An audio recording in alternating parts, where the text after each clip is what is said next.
The topic this morning is harnessing the power of the mind. And we often think of using the power of the mind to improve our lives, improving, our income, or getting or improving relationships, or forwarding our career.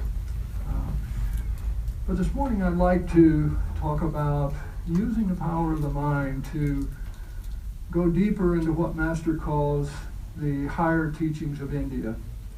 To me, it's something that he talks about throughout his teachings, but to me, I call it the extreme teachings of Paramahansa Yogananda. And you think, well, what makes it extreme? And what makes it extreme to me is it flies in the face of everything I think of as real. What are some of these extreme teachings? There's no time or space. Okay? We don't do anything. Seems like we do, but we don't.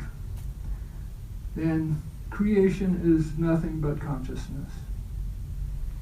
No more real than the consciousness that creates our dreams at night. So to me, these are kind of extreme teachings, since they're very contrary to our everyday experience. I mean, at the beginning, I mentioned this sacred space and talking for a half an hour. Anybody question whether there's space here or not, or that there's time that a half an hour could elapse in? Well, an exact quote of Master's is, "There is no time and space." So it sounds pretty extreme. We don't do anything. Did Master really say that? I mean, that's kind of bizarre. Our experience is we do stuff throughout the day. But he said we don't. Again, exact quote. "Prakriti, or Mother Nature, alone is the performer of all physical and mental activities. The soul is actionless." So we, the soul, have the privilege of being aware of what that one cosmic nature, that one cosmic power, that one cosmic intelligence is doing through this instrument and around it. But it's actionless. We are actionless. We are just the awareness. But what happens is that awareness identifies with the body and the mind it's aware of, and then the ego jumps up and says, "I thought that. I drove that car. I got that job. No, we really didn't." So these are just three of the many concepts that Master talks about that are, again, for me, the extreme teachings. But he said it's really the higher teachings of India.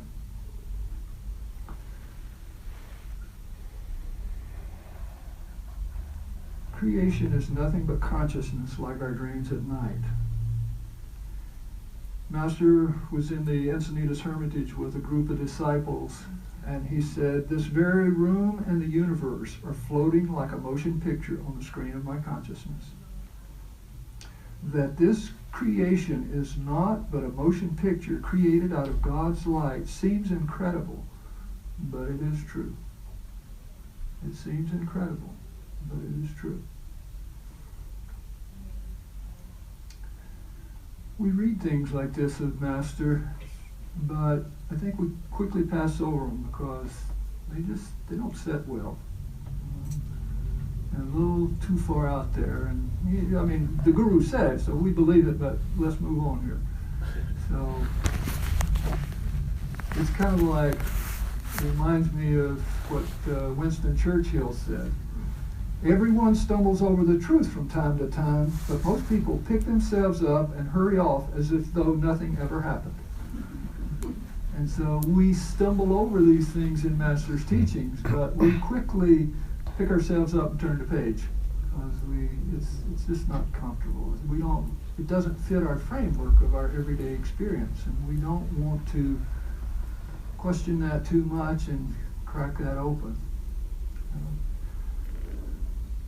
So what happens to some of us when we read these things of Master? Like I say, most of us will skip over. But just as an example, if you were reading Master's teachings and you came across this quote, what would be your thought? This world and everything in it is asat, not true, unreal. At every moment, we are being shown its transitory nature. A father loses his only son. A wife loses her husband. Still, our eyes are not opened. Our minds remain busy with the most trivial things, revealing how base is human nature. Want to quickly turn the page? It's like, are you comfortable with that? I wonder about that. Yeah, it is pretty transitory. So again, just trying to get us to contemplate these things and look at this aspect of Master's teachings. And that would be the purpose of the service this morning. At least get us comfortable with looking at this, to question it. I remember years ago seeing that bumper sticker. Many of you have probably seen that. Question reality. You ever see those? That's great. I mean, that's so profound. Question what you think is reality. Because what we think is reality is not. So that would be one of the purposes of service, just to get us to question what we consider reality. And the other thing is to get us to question, do we want to live our lives, as Master said, with our minds busy with the most trivial things? Our minds busy with the most trivial things.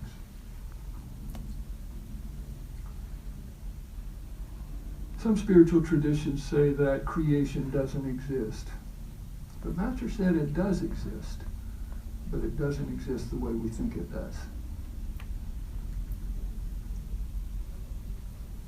It exists in the sense that we have experience of it. But if you think about it, we have experience of our dreams at night. They're real in the sense that we experience them. But there is no innate reality to them. It's just a transformation in our consciousness. There's no time or space really involved in it. It's just a transformation of consciousness while we're in the subconscious. But Master says the same thing is going on in the waking state. But it's not real. It's not any more real than that dream we experienced at night. They're both just transformations of our consciousness.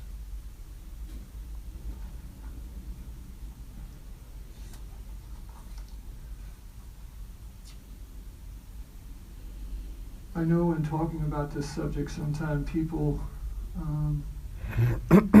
but if I actually go deep in these extreme teachings of Yogananda, then I wouldn't experience things the way I do. I mean, it would all become unreal, and I may not even be able to perceive it, and so on. It's not that. Yogananda himself, it was all, he perceived it all. I mean, he was concerned about having to pay a mortgage on the international headquarters. He would cry when a senior disciple, Sister Ganamata, passed away. He perceived and participated in it fully. But he had that deeper realization that ultimately it had no inherent reality to it. When Master talks about this topic, he often uses two phrases. One is the cosmic motion picture, and the other is the dream nature of creation. And so he uses those kind of interchangeably. But talking about the dream nature of creation, he said the processes of mind, the perceptions of sensations and sense objects, and of the objectified dream body and the material world of solid, liquid, and gaseous substances, all are dreams of God introduced into man's consciousness. All are dreams introduced into man's consciousness. We are part of that pure divine consciousness. God has these dreams or these thought forms, and they are in our mind and create this seeming reality. And when he refers to the cosmic motion picture of life, he said, nightmares, however dreadful, are merely nightmares. Movies, whether enjoyable or disturbing, are merely movies. We ought not to keep our minds so absorbed in the sad and frightening dramas of this life. Why worry about the unpleasant surprises in the plot of this world movie? You might want to try this next time you watch a movie. I know it's Hidden Valley for the guys. We have a monthly movie, and has an old building. We converted it into a really nice meeting space, do hatha yoga there, have classes there, and we have our movies there. And the screen lets down from the ceiling like we have here. And so before the movie started, the screen came down. And I told the guys, before we turn on the projector, just get focused on the screen. Watch the screen. See how long you can stay aware of the screen after the movie starts.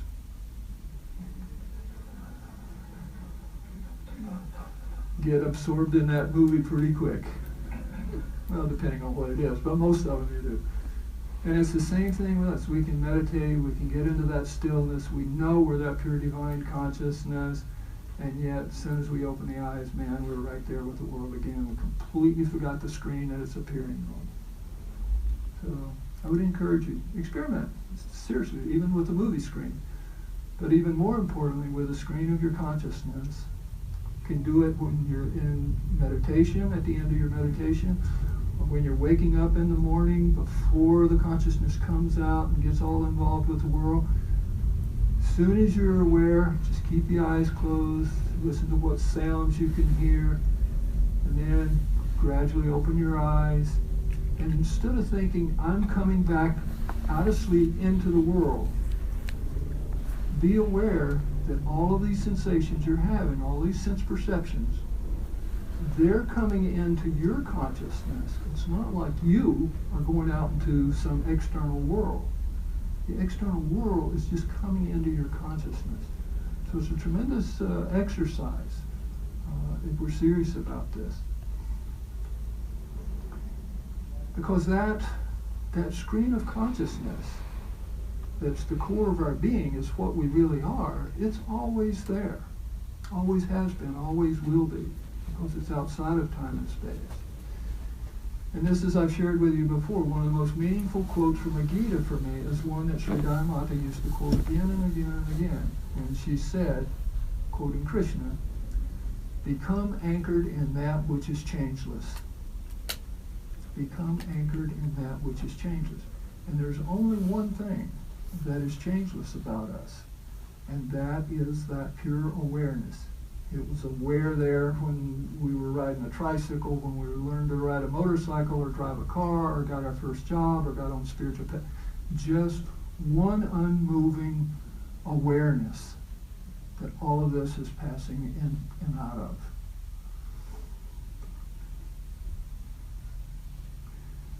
Einstein, talking about what we perceive as reality, said, reality is merely an illusion, albeit a very persistent one. And it is.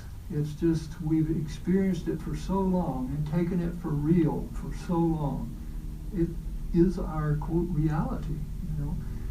And like I say, I've been focusing on this for quite some time and gave a class some time ago at Hidden Valley about the extreme question reality, the extreme teachings of Paramahansa Yogananda. So just kind of immersing the mind and the consciousness in this concept of the dream nature and being pure consciousness, resting in the self, and so forth. Last week I had ordered some shoes and a couple items from Amazon. And, you know, it came up, free shipping. And I had enough to get the free shipping. So I ordered the items, and then that night, I thought, oh no, I didn't check the free shipping box at the end. I'm going to get charged $8.95 for the shipping, and I could have gotten it for free. And it's just a dream. It's just a dream. And here as the consciousness collapses down for $8.45. It's like, that's how real it is. Of course, when you make $60 a month, $8 is a lot of money. But that's just the way we're conditioned, It's hard to just see it always as this illusion. It becomes very real to us. But that consciousness that we were talking about, the consciousness is what constitutes the fabric, so to speak, for all the experiences. Everything is that consciousness. We perceive it, that's what it's made of. If we think of things outside as solid and objects and separate from us, that's not there except for its appearing in my consciousness. So this again is such a fundamental but difficult concept to get, that it is all consciousness. And I remember many years ago, Sri Murali Mata, president of Self-Realization Fellowship, she was talking and she said, the ultimate truth is, and I thought, wow, you're going to tell us what the ultimate truth is. And of course, coming from her, she could tell us, but I was surprised. Somebody starts a sentence saying the ultimate truth is. And what she said was, the ultimate truth is that every single thing is nothing but the consciousness of God. Every single thing is nothing. It's nothing in and of itself. Every single thing is nothing but the consciousness of God. And we're part of that, God consciousness. That's what makes us aware.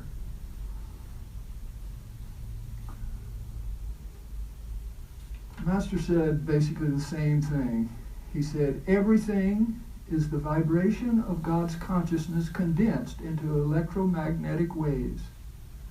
If we could watch this world as God watches it and as the saints do, we would be free from the seeming reality of this dreaming. In that consciousness, I can understand that this world was created for entertainment and that it is not necessary for either God or us. Whoa, it's not necessary for God or us. It's just God's entertainment. It's his hobby, his leela, his play. It's his form of fun.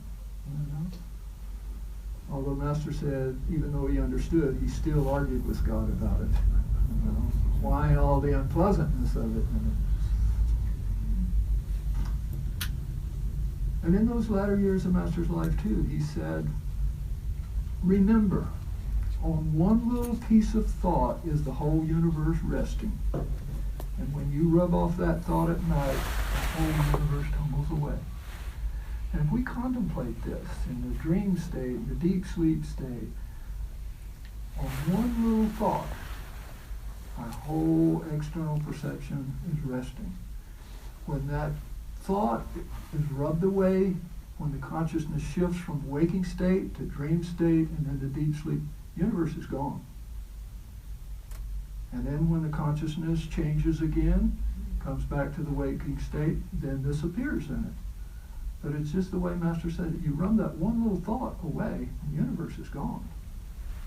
It's just the way he's trying to get us to realize that it is happening in consciousness. It's just thoughts in consciousness.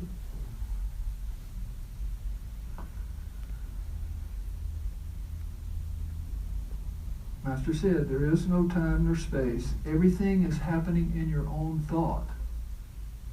If you realize that, you will realize the infiniteness of God. If we realize everything is happening in our own thought, we realize that infinite nature of God, because in that thought, it's happening outside of time and space. It's happening in that infinitude of the divine.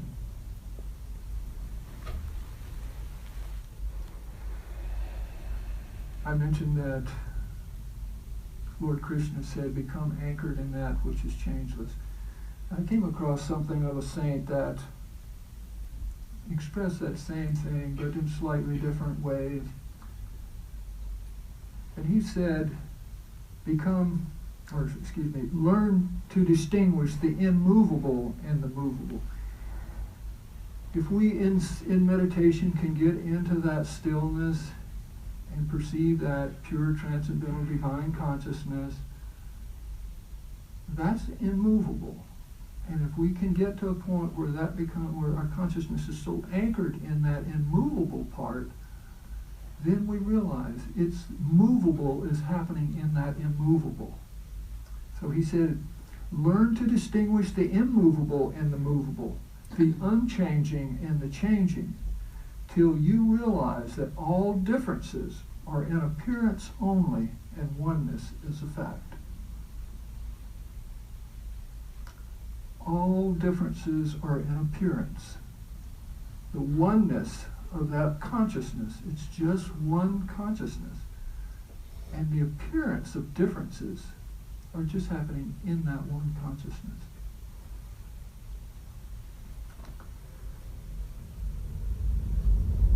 But we say, well, this is real to me. Why would I want to try to discover another reality? This is real enough for me.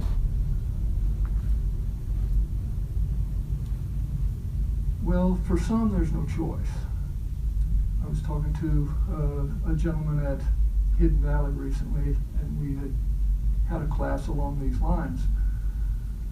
And I told him, I said, this is not going to appeal to most people, and that's fine. And he said, no, for me, brother, he said, I've always been a truth seeker. And he said, whatever it takes, I just want to know the truth. It was so heartfelt. And I think there are a number in that category. It's like you don't have any choice. It's just an innate craving of wanting to know what reality is, what truth is. But then there's the other reason also. And again, going back to Myrna Moss, she was telling the story of, in the later years of Master's life, being out at this desert retreat with the devotees, and she said the devotees were sitting around Master, and he began to laugh. And he laughed. And she said he had such a contagious laugh that all the disciples started laughing with him. And they laughed, and they laughed. And then finally one of the disciples said, Master, what are you laughing about? And he said, it's such a joke. Divine Mother is playing such a joke on you, and you don't know it. And she said, but then his expression changed. And then tears of compassion began to flow down his cheeks. And he said, but to you it is yet real. Don't let it hurt you. Don't take it so serious. So this is another reason. If we take it serious, we're bound to get hurt, because creation itself is made of pain and pleasure, joy and sorrow. It's just the nature of creation. So if we're not realizing that underlying reality, it's like one saint expressed it. It's a beautiful image for me. He said that the pleasure and pain are like the crest and troughs of the waves on the ocean of bliss consciousness. So we experience the pleasures and the pains, but underneath that is that unchanging bliss consciousness. That bliss consciousness the saints experience even when they're going through tremendous physical pain. It's a dual consciousness, so to speak. So again, this can be the motivation.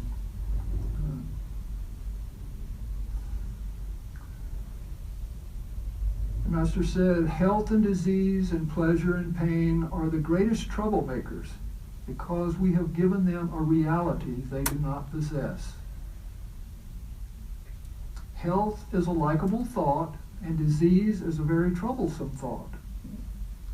That you smile when healthy and cry when in pain is acknowledgement that you're being deceived.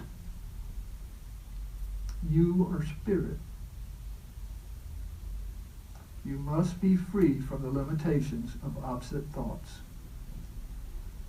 In other words, don't be so focused on the pleasure and the pain, the joy and the sorrow. Be anchored in that which is changeless, which is that bliss consciousness that is supporting all the experiences we have.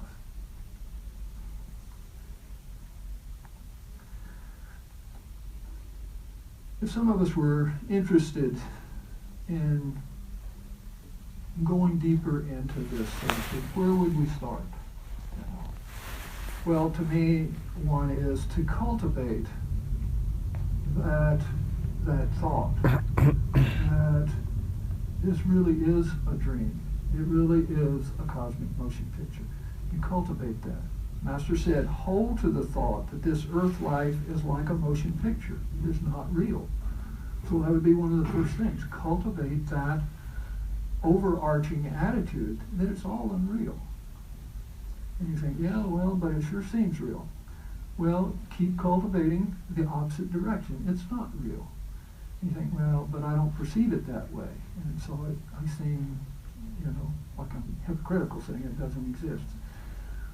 But I remember many years ago being at Hollywood Temple, and Brother Bhaktananda was trying to get me to practice a certain quality, and I said, brother, that's just not me.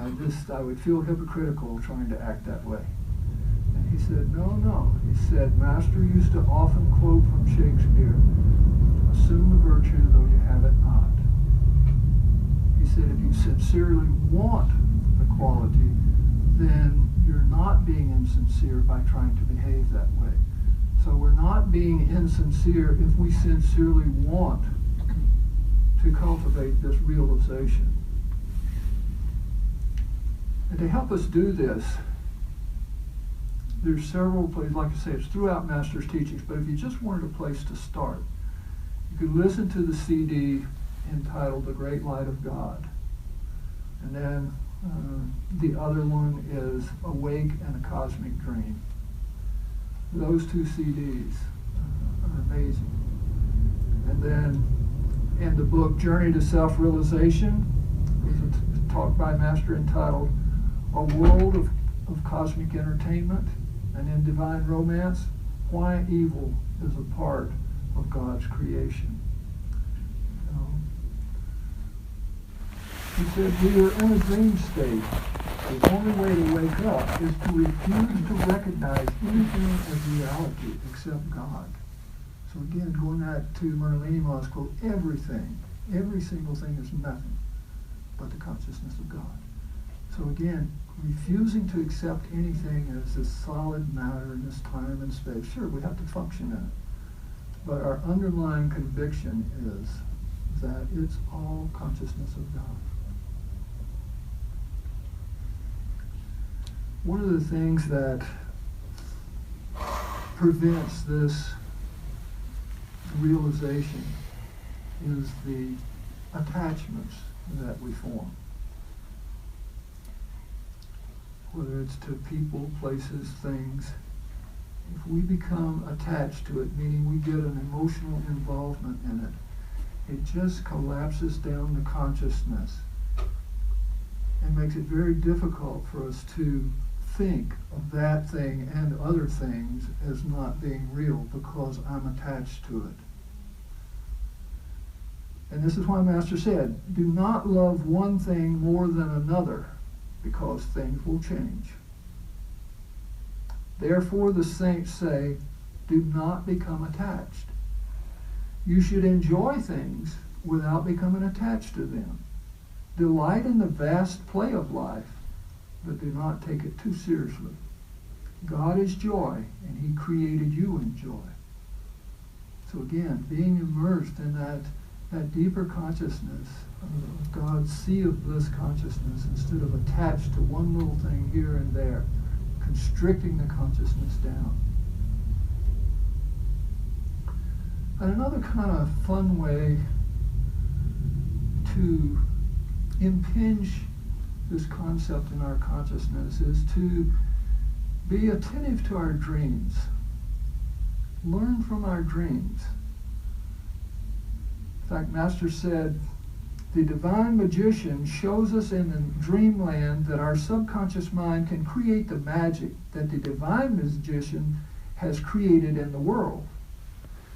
And then he said, nothing that God has given us shows more clearly that this whole creation is a magical illusion than our ability to dream. So again, just being aware of your dreams. As I mentioned before, whether it's at the end of meditation or when you're waking up in the morning, trying to feel that the world is coming into your consciousness instead of you, me, a body, mind, person who's going out into the world. And I very much enjoy making use of that time when just becoming conscious and begin to maybe hear some sounds or feel the weight of the body on the bed. And then, so I try to spend some time there. And recently, I dozed back off and started dreaming. And it was about a 51 Chevy, light blue hubcaps and all, just like one I used to drive. And it was amazing. And then I kind of came back out of that. And I thought, in no way a 51 Chevy would fit into this room. And you realize it was so real. I mean, I saw the color, the details, the hubcaps, all of it. But it didn't take up any time or space. And so that's what Master's saying. We can learn from those dream experiences. So that's another way. And this quote by Master's, he tells us at the end to reason this way constantly. When I first read this was just one of those quotes about Master that caught the attention, and you just are cogitating on like, I don't even know if I can follow this, but let me try here. But this is what he said. There is no space, no container, nor anything to be contained. Let me read this again. There is no space, no container, nor anything to be contained. The cosmos consists of dreams. Reason that way constantly, and you will free yourself from the dream of space and time. So Master gives us these again and again, things that help us to break this mold of this time, space, matter concept that we've inherited. But of course, for us, probably the greatest thing is through meditation. The Master said, to state that the world is a dream without trying to attain in meditation actual realization of this truth may lead one to fanaticism. The wise man understands that even though mortal life is a dream, it contains dream pains. He adopts scientific methods to awaken from the dream. And probably many, if not all of us here, are meditating. And I would suggest, even though we're meditating, to make sure that we're using those meditations to get into the stillness. This is something Brother Bhaktivinoda used to stress. He said, God is the goal, but the immediate goal of meditation is stillness. And that's the purpose of the techniques. So don't just do techniques, and say a prayer and get up and get back into the world.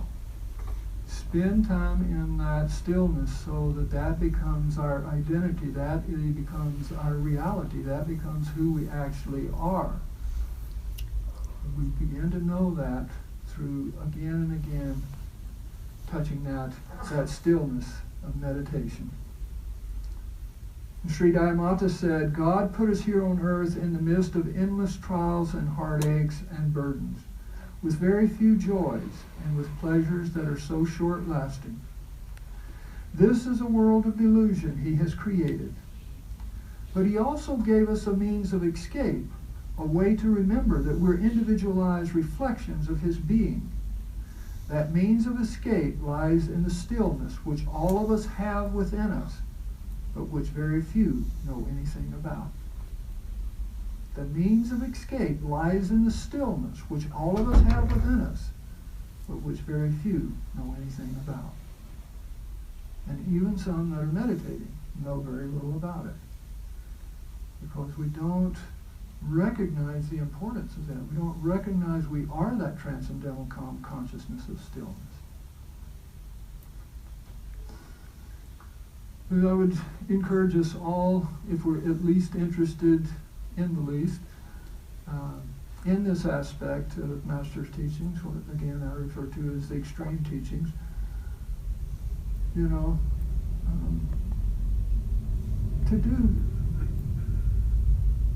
do these things. Try to actually experience that, not just the intellectual understanding of it.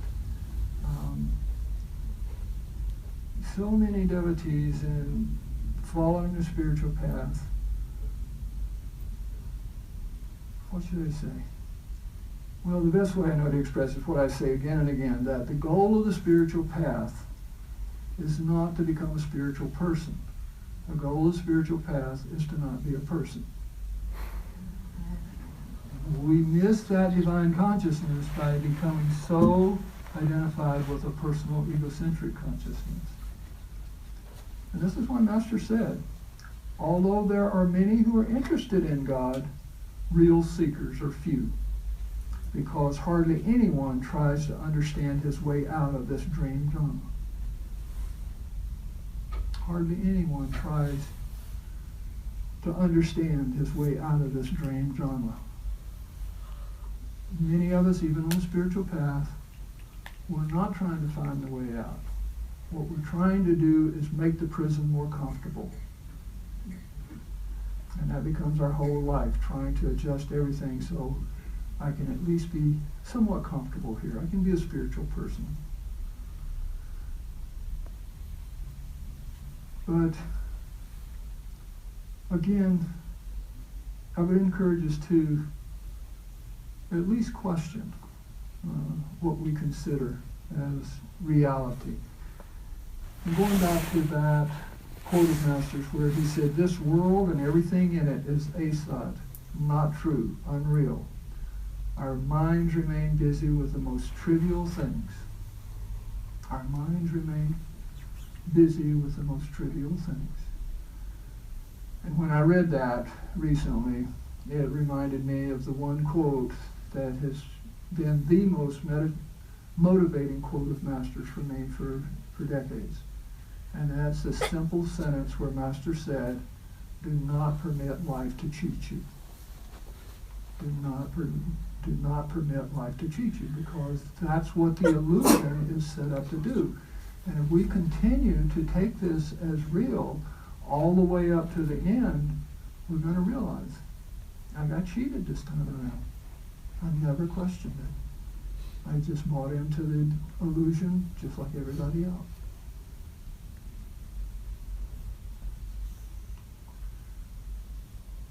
So we've talked about these extreme teachings, so to speak, and I mentioned in the beginning, they're really the higher teachings of India. There can be the mantras and the chanting and the pujas and all of these things, and I'm not disparaging those. That's perfectly fine.